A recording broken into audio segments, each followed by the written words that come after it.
Hey guys, Brian delivers you the goods here. Sorry for the delay for this next Iron Maiden album review. I've just been busy with end of the week for Thursday and Friday reviews that I usually do for new music, so I've been very busy on my channel. And I've done some parody videos too that I hope you've enjoyed with the toilet flush videos. But yeah, for this one is the next album, but it's with Blaze Bayley as the singer. The lead singer for the first of the two albums, which is this one and Virtual 11. The X Factor is what I'm reviewing today. So I hope you will enjoy this review. So I'm going to discuss what I listened to for Iron Maiden's The X Factor for all 14 tracks, and let you know my thoughts on Iron Maiden's The X Factor overall. So let's dive into this album review. So pretty much it starts with Sign of the Cross, which is kind of a meh track. I mean, I didn't like how it starts off, this record, because for 11 minutes it's kind of a dullish song. It's not a great song, but it's kind of meh.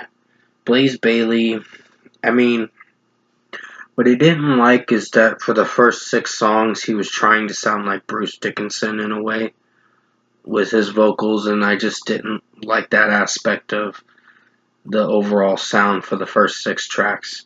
Kind of ruins the reception a little bit, but overall it's meh in its own way. Sign of the Cross for 11 minutes, it's pretty lengthy. But it starts off melodic and then gets into some heavy stuff with Blaze Bayley's regular singing. And it's kind of meh. It's just meh singing. It's not the best that I've heard, but it's not the worst. So 3 out of 5.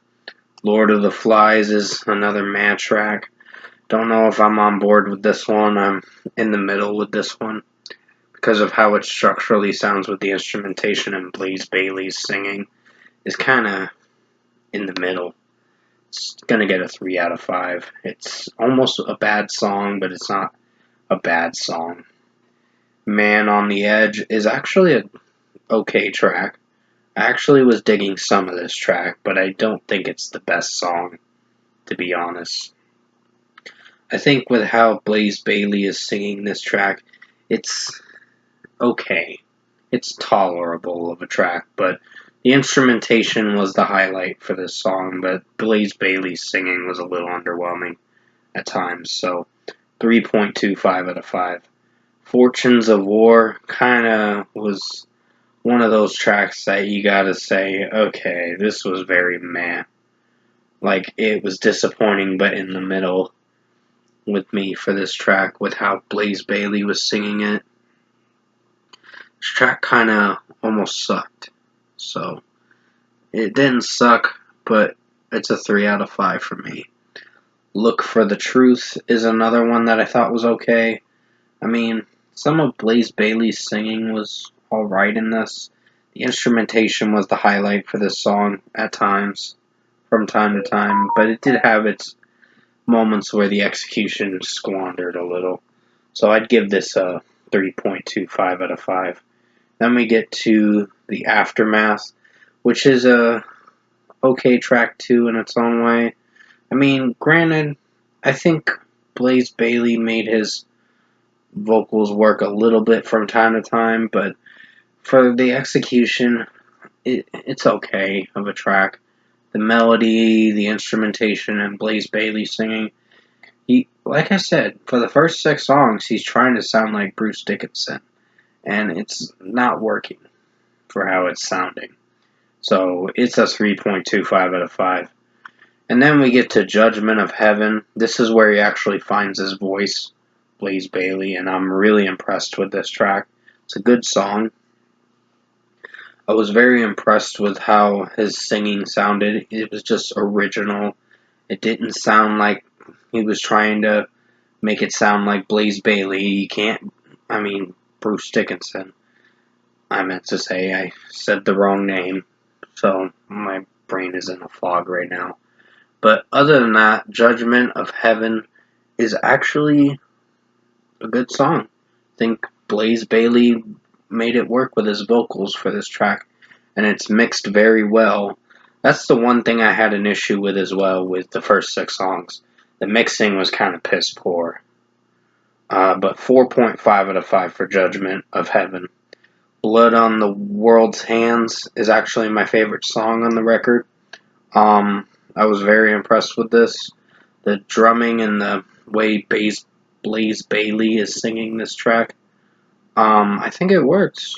And the guitar work did very well too in this track. So it's another 4.75 out of 5 for me. It's a pretty good song. It's going to be one of the highlights on the record, along with the other songs being highlights too. But overall, it's pretty good for the instrumentation, and it is mixed well, this track, and produced very well. The Edge of Darkness is a good song in its own way. I was very impressed with this one too. It sounded like the structure, the melody, and overall Blaze Bailey's singing did pretty well. He found his voice through the final half of the record for the last 5 songs, including the bonus tracks as well. But overall, I think The Edge of Darkness is going to get a 4.5 out of 5. 2 AM is a good song too in its own way. I was pretty impressed with this track. I think Blaze Bailey made his vocals work from time to time, and just with how the melody and the guitar work and drum work sounded, did very well for the most part. So 4.5 out of 5 for this track. And then the closing track for the regular edition, The Unbeliever, is actually a good song too. For 8 minutes and 10 seconds, you're in for quite an interesting track. It goes out with a bang this for the regular edition of the album. So it's a 4.5 out of 5. Blaze Bailey's singing did pretty well in this track. And he didn't strain to try to sound like Bruce Dickinson. So it did work for how it sounded with his vocals. Justice of the Peace is a good song too, as a start of a bonus track for the bonus songs and all that on the deluxe edition. It's overall pretty good. So it's a 4.5 out of 5. I really was impressed with how Blaze Bailey was singing it. Granted, the instrumentation was solid enough to be a good listen, so I was impressed. Color me impressed for this track. I Live My Way is a good song too. Blaze Bailey's vocals work for this track, and execution-wise, I think with how the melody and the song overall is sounding, did very well for the most part. So good track. So 4.5 out of 5. And finally, we get to the closing track, Judgment Day, which is a good song to close out this record for all the songs that are on the record. Because there is a total of 14 tracks if you include the deluxe edition tracks. But overall, I think Blaze Bailey's vocals worked for the final track on the record for the whole entirety of the record.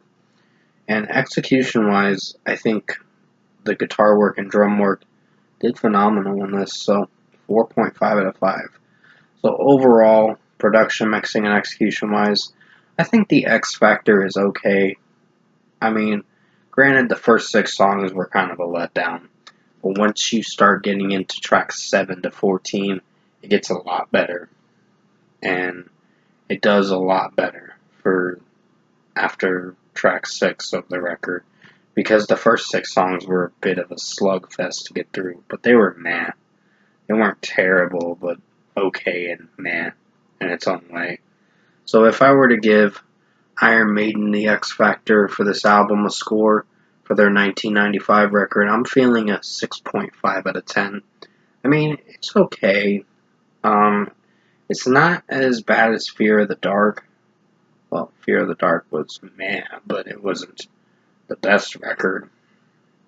I just think this was a little better than Fear of the Dark in its own way, but Blaze Bailey's vocals, he tries to sound like Bruce Dickinson for the first 6 tracks, but execution-wise, I think tracks 7 to 14 did a lot better for the execution. So Yeah, 6.5 out of 10 for Iron Maiden The X Factor. I hope you enjoyed this um, next Marathon Studio album review that I wanted to do for this classic album. I will have Virtual 11 coming out tomorrow sometime, but until then, thanks for watching this review, and as always, I will see you in my next video.